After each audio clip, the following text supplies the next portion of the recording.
माधवपुर नाम के एक छोटे से गांव में दो भाई रहते थे, आकाश और शिवम। दोनों का स्वभाव एकदम अलग था।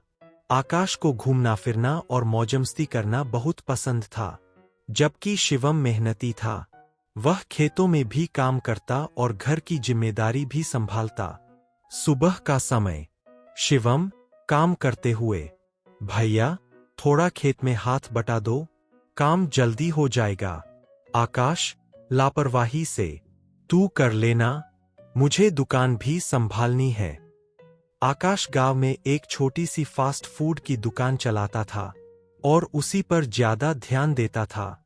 दुकान पर आकाश खुश होकर, आज तो खूब बिक्री होगी।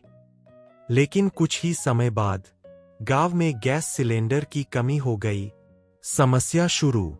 आकाश परेशान, अब दुकान कैसे चलाऊं, गैस ही नहीं है। धीरे धीरे आकाश ने दुकान लगाना ही बंद कर दिया और फिर वह दिन भर दोस्तों के साथ घूमने लगा, खेलकूद में समय बिताने लगा। घर में तनाव। शिवम गुस्से में, भैया आप काम क्यों नहीं करते, घर की जिम्मेदारी भी समझिए। आकाश चिढ़कर, तू मुझे मत सिखा, मैं अपनी जिंदगी अपने तरीके से जीता हूं। बात बात पर दोनों में झगड़ा होने लगा और धीरे धीरे उनकी आपस में बात भी बंद हो गई। घर का माहौल भी खराब हो गया। शिवम अकेले ही मेहनत करता रहा और आकाश अपनी दुनिया में खोया रहा। बदलाव का समय।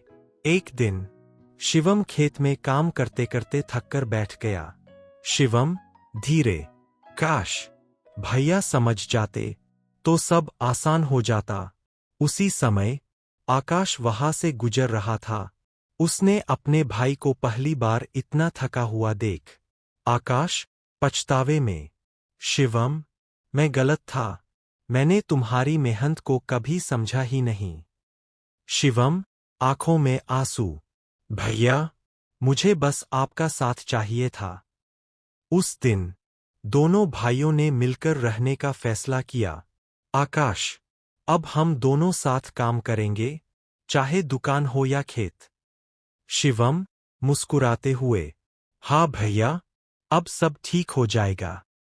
धीरे धीरे दोनों ने मिलकर फिर से दुकान शुरू की और साथ ही खेत का काम भी संभाला। अब उनके बीच प्यार और समझदारी दोनों बढ़ गई थी। सीख। परिवार में साथ